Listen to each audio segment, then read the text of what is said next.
Wow. Hi everyone. I think we might get started. I'm going to start with the technology countries. So I would like to acknowledge the traditional owners and the custodianship of the lands on which we are today. We pay our respects to their ancestors and their descendants who cultural and spiritual connection to this country. And we recognise their valuable contributions to Australian and global society. So today we welcome Dr. Michelle Ward. Michelle did her PhD and postdoc here at CBCS and then moved to WWF Australia as a lead scientist and now is based at Griffith University. So welcome Michelle. She's going to be talking about recovering nature for the benefit of people. Thank you. Yeah, I changed my slides this morning, so apologies in advance if this is a train wreck. I wasn't happy, so I just changed it, and yeah, we'll see how it goes. Thank you. Thanks, Hannah. You've already done your acknowledgement. I'd just like to acknowledge First Nations and the lands and waters of Australia, particularly here in Turrbal and Yagara country, where I work and live, and pay my respects to the elders past, present, and future, and express my gratitude for the long and ongoing custodianship of country. As I mentioned, I've changed my slides a little bit. I'm going to talk about a little bit about my background, some research over the last sort of 5 or 6 years and where I am hoping to go in the next sort of 5 or 6 years. Hannah's already covered this. So I did a Bachelor and Masters in Science and Education, Masters in Conservation and Ecology and PhD here with postdoc, lead scientist, and now I'm over at Griffith for the last 12 months. Let me get started. So the science is pretty unequivocal. We know, all of us here know that we are in a dual crisis of biodiversity loss and climate change. Right, is that pretty good?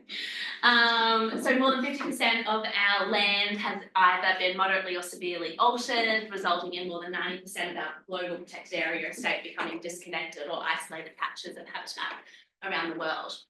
We know that climate change is and already has been impacting many of our ecosystems.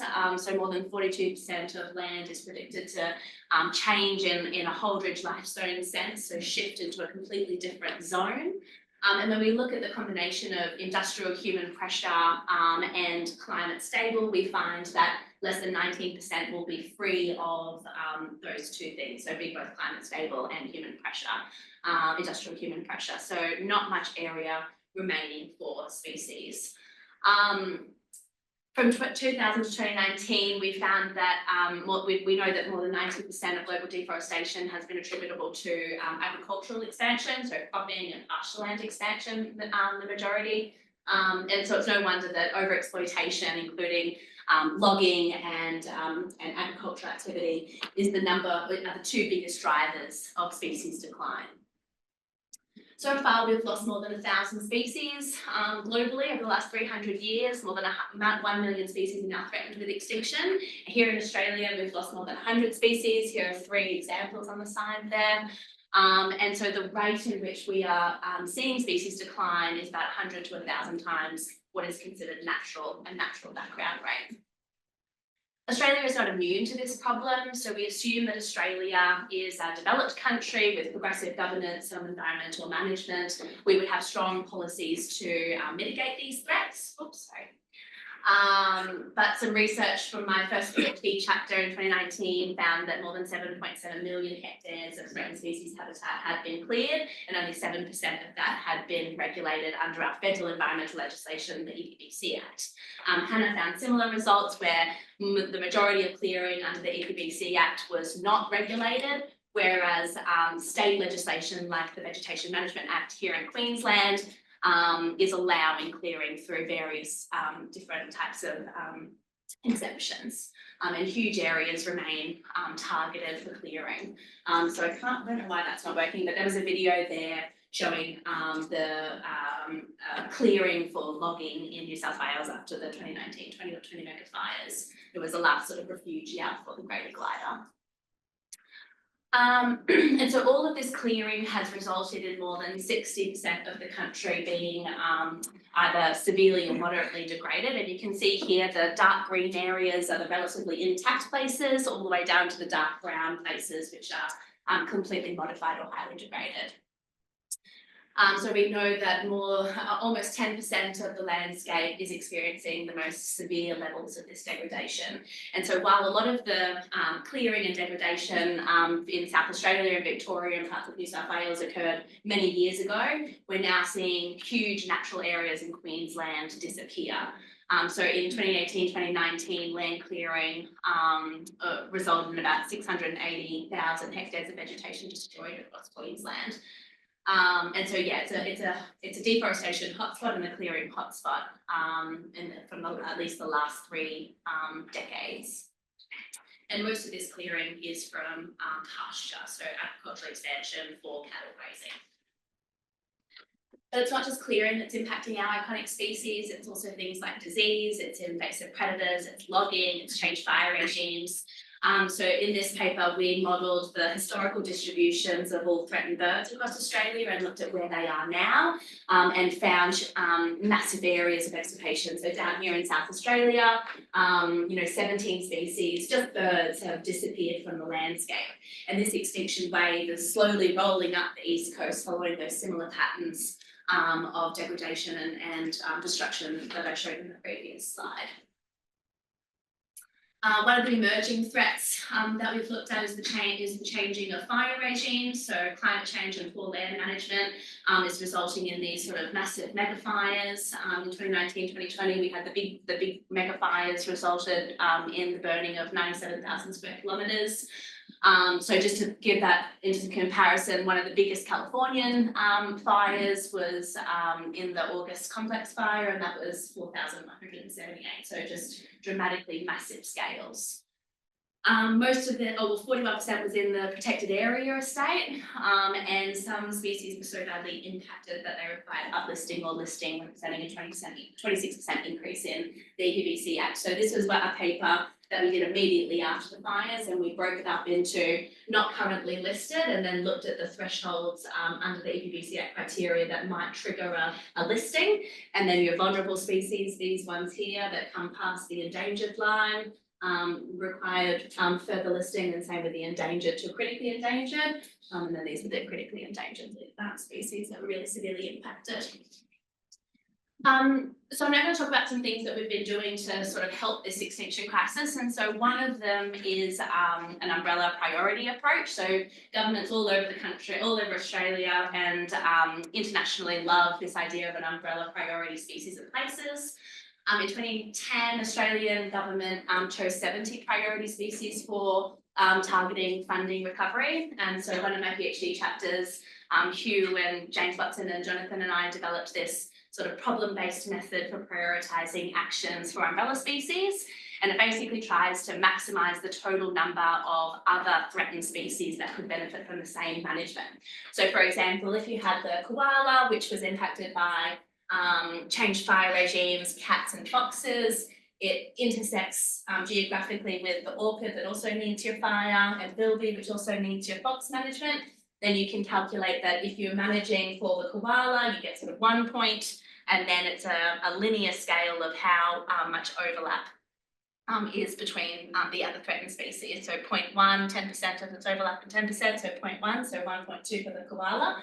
And then the model, it's all run in R, and it just iteratively goes through every species and helps prioritise the maximum number, the highest cost-effective species down to the least cost-effective species. So it's pretty simple, but we showed that for the same budget that the Australian government was currently spending, how much it was now, probably 100 million or something like that, to manage 70 species. And under the same budget, if you optimised your results, you could get somewhere closer to 1,000 species. And so Nat and Hugh and I pitched this idea to Canada, and we're doing the same sort of idea for the Canadian government now, looking at their migratory birds.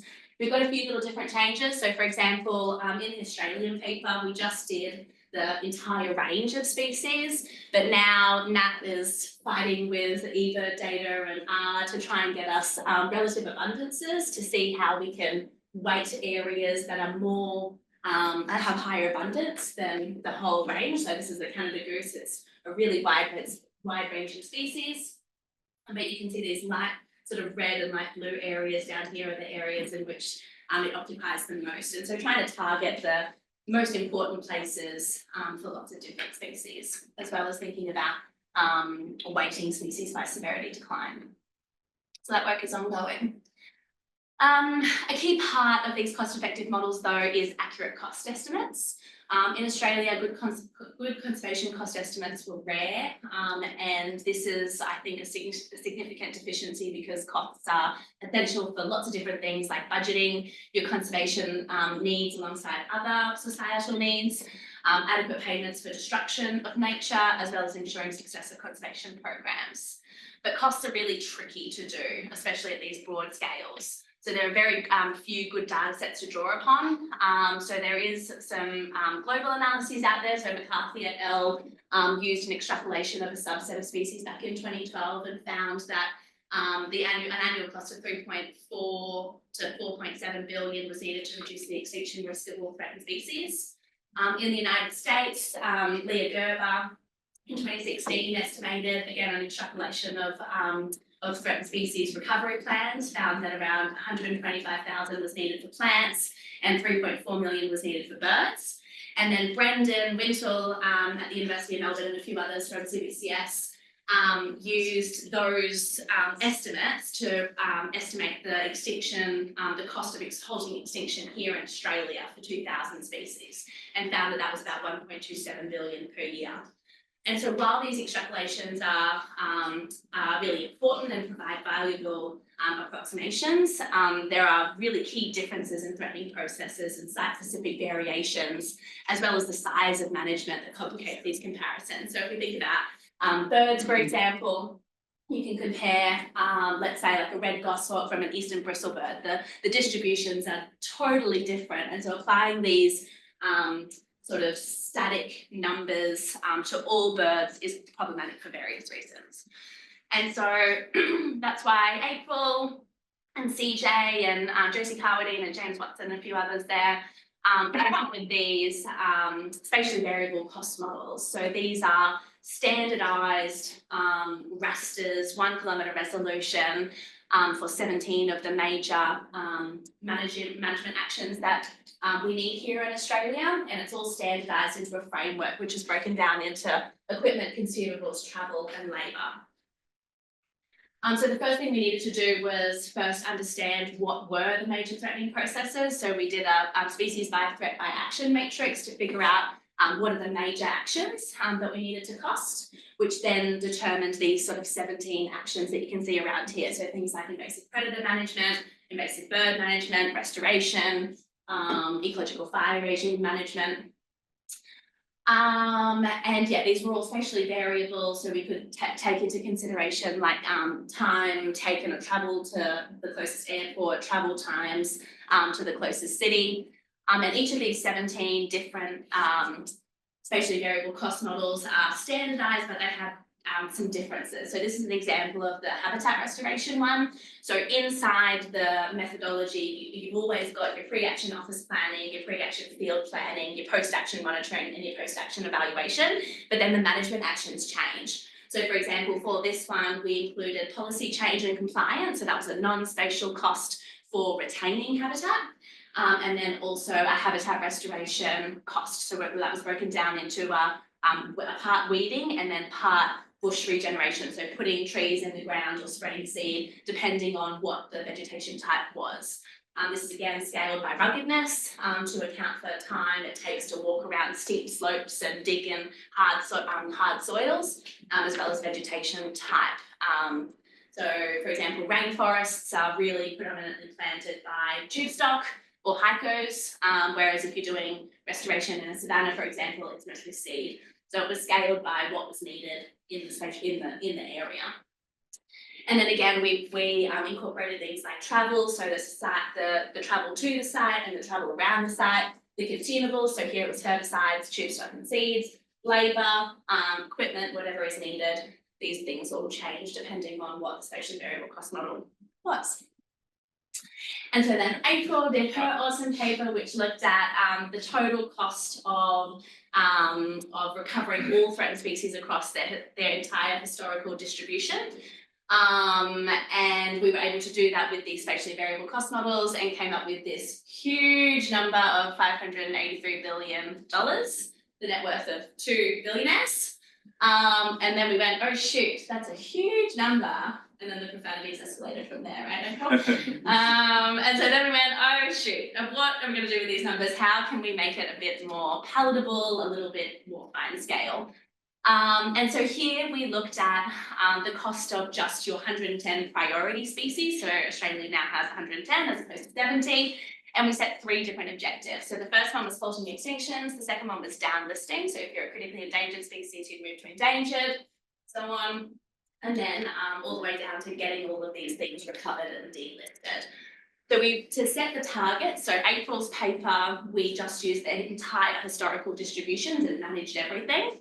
Here we used the IUCN criteria reversed to set our spatial targets of how much area was needed to protect and manage these things to halt extinction or to downlist or to delist.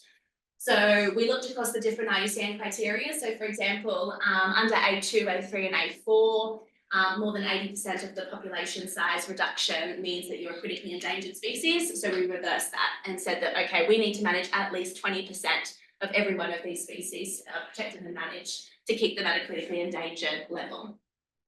So that's how we set our ranges. And then we used the same methodology that April used. So we looked at what species needed what actions, calculated a total costing, and then used Marxan to prioritise the areas. And we found that for halting extinctions, it ranged between 15.6 and 15.8, depending on if you managed all the threats or just the critical ones. Downlisting was about 106 billion, and then delisting is 158 billion across these large areas. So still pretty big numbers. What was interesting about this paper was that we found that regardless of what you spend, there were 6 species that could never be downlisted and 16 species that could never be delisted. They could never be fully recovered because their historical declines have been too great. Things that the threatening processes are not manageable, things like climate change, for example. So how are we going to pay for this level of conservation? So in this paper, we looked at some co-benefits of carbon sequestration and translated that into a carbon market scenario using $35 a tonne and found that you could sequester 273 million tonnes, which translated to about $8.8 billion in revenue through the carbon market. And so this paper is in review at the moment, but here we looked at how, like, if we expanded your restoration targets to meet a 30% pre-European extent, how much could you get from a carbon market scenario? And so we found that 89 ecosystems required restoration to meet that 30% target.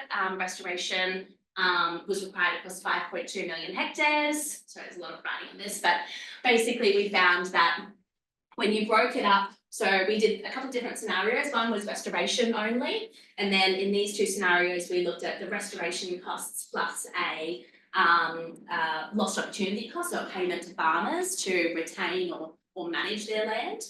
And found that under a $35 a tonne carbon price, not many ecosystems are profitable. So if the ecosystem is over here, it's a profit. And if it's over here, it's a loss. So there were a few, if you're just doing restoration, there are a few ecosystems that do provide a profit under this carbon scenario, but really what you need is a $70 tonne plus to get some real ecosystem benefits. In this paper, we've also looked at the break-even carbon price. So what does the carbon price need to be to restore all of these things across all of the landscapes, and found that was around $101 all the way to 165, depending on your scenario of what you're actually paying for. So yeah, that's in review at the moment. And then some things that I'm working on now, a little bit more of the markety kind of stuff. So I've got a couple of students working on what is the break-even carbon price and the biodiversity market price need to be if you're coupling these different markets. Where does that break-even carbon and market and biodiversity market change through scale and place? What safeguard mechanisms do we need to ensure integrity in biodiversity markets to make sure that we don't get ourselves into the same mess that we're in with carbon. And then we're also working on a nature positive linkage grant, looking at developing frameworks and different metrics to measure and monitor nature and nature positive. So that works with Bush Heritage and WWF and AAGO. So that's a big agricultural company. And yeah, that's it. Thank you.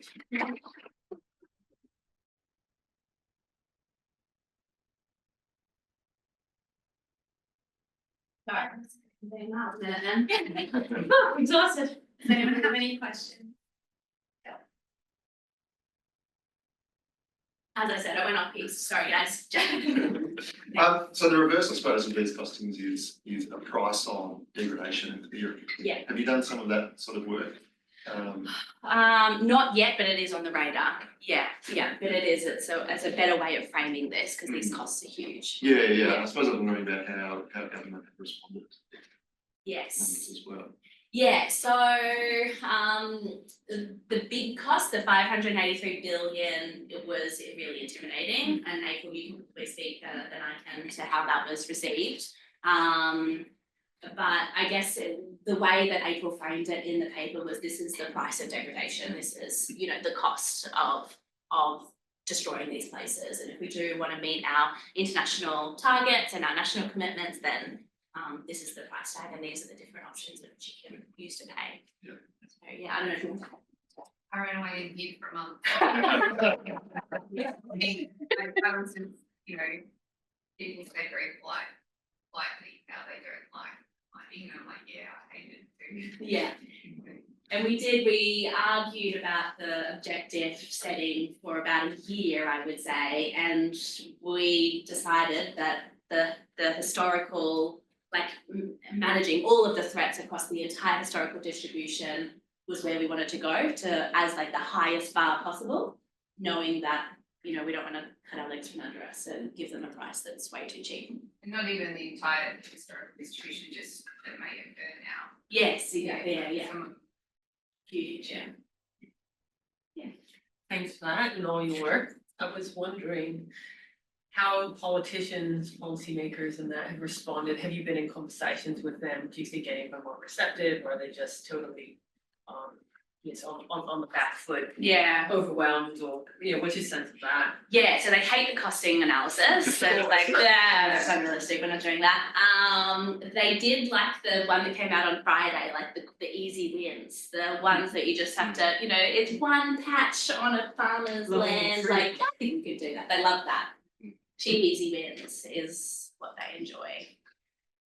Just to follow up from that question, what did they think of the umbrella species one? Because that was vastly different. Love when it. you did it. Yeah, they love it. They love that sort of thing because it's like cost effective, and they took the 2019 paper and revised how they did the new 110. So they used some of those principles. That's Yeah, awesome. so that was great. Yeah, they like umbrella, anything umbrella cost effectiveness, they love that. But yeah, that was really well received. what were the species that can't be recovered? Oh, yeah. Sorry, I don't mean to put you on the No, Tell me, which one?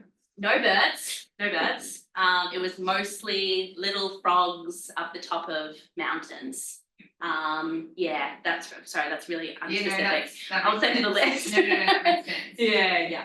I think isn't it the Far North Queensland one? There's about 10 frogs that are just on Like on this tiny mountain. and Yeah.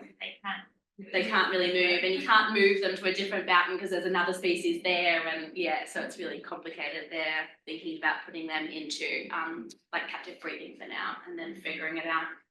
So yeah. Matt Holden's online. Yeah. Wow, such a wonderful talk and body of important work. Have you looked into the reverse of these optimization problems? Instead of how much would it cost to optimally achieve a target, what about what can we achieve with a specific budget, for example, equal to other line items in the Australian government's budget? Do you think we can achieve a lot due to low-hanging fruit, or would we not be able to achieve much for low budgets? Yeah, so that's exactly how we set up the umbrella species approach. We set the budget and then said, right, get me as many species as you possibly can. And then that's when you tallied up to almost 1,000 species, but we haven't done that work with these costings. That work was done in 2019. But yeah, we have thought like reversed it, but not with these updated costs. Yeah. It's a good idea, should do that. Yeah. Great talk, very intimidating to see all the impacts on the right side of the screen. It's just sort of a technical question, but when you did the reverse of the IUCN conservation status and used that as the target, was that just an area target for the distribution? Yeah, so we looked, we looked across the different IUCN categories, so A2, A3, A4, B1, B2, and then we got the experts just to check, so we took the highest one of those, like highest number, area target, and then had experts double check that they looked roughly right, and those didn't change that much, they were roughly happy with those. Yeah, I'm just curious if that, with respect to the work that you were talking about in Canada, where the abundance isn't the same across the distribution, and there may be ability to not have to deal with the whole, 20% of the distribution to get 20% of the population. Yeah. Any thoughts on? Yeah, it's a good idea. We haven't set targets for that. That's more about like the model basically says pick the best, but the most cost-effective species to get the highest benefit for the least cost.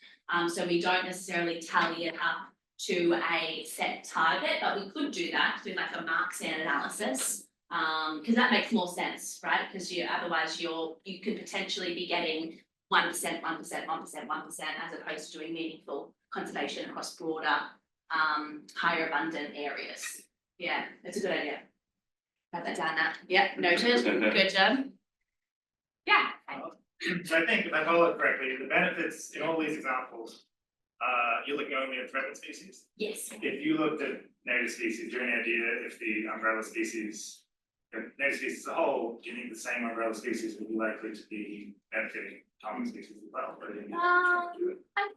I think so. Like the threatened species hotspots that you find are comparable to your native species hotspots, but I'm not sure. It would be a really interesting question to ask. The problem is the data, like it's really hard to get data for non-threatened species. There's been a little bit of work after the bushfires, like Sarah Legg and her team did a lot of species distribution models for non-listed or common species. But yeah, that would be really interesting. I haven't looked at it just because of data deficiencies. And yeah, thank you, sorry. I don't know. Is the Canada goose threatened in that range then? Or is it just, that's a different example? The Canada goose isn't threatened, no, it's one of their migratory species though. Sorry, for the Canada example, we're using all migratory species, but not in Australia. Yeah, it's actually a problem species in some areas, yeah. Thanks so much for your talk. I'm just thinking about, you had that slide where you mapped out the different costs inputs, and down to a quota resolution, which is pretty impressive.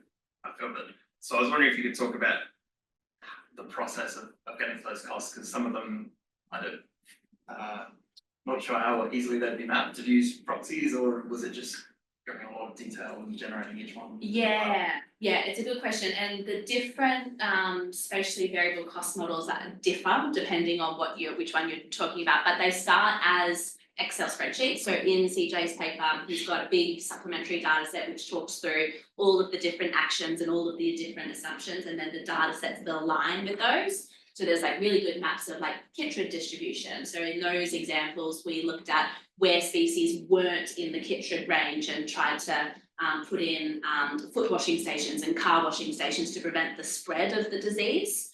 But yeah, it really depends on which threat and which action you're targeting, as opposed to the mapping of the surrogacy or whatever we use to tell us where to go and what to do. But that was all done with expert elicitation. So yeah. Thank you, Michelle. That was very interesting, seeing how you look at the costing and its massive costs. But what about the benefit side, so co-benefits, so carbon score? There are other co-benefits you could consider? Yeah, absolutely. Yeah. So April looked at the co-benefits of carbon as well as job creation. But there are so many, and it's certainly something that we probably need to do better at, just to sell the story a little bit more. Co-benefits to other ecosystems or other native species or other restoration projects. Yeah, absolutely. Yeah, so we don't double count in any of that work. It's all complementary. So if there's a species that sits in the same geographical range and it needs the same action, it's only costed once.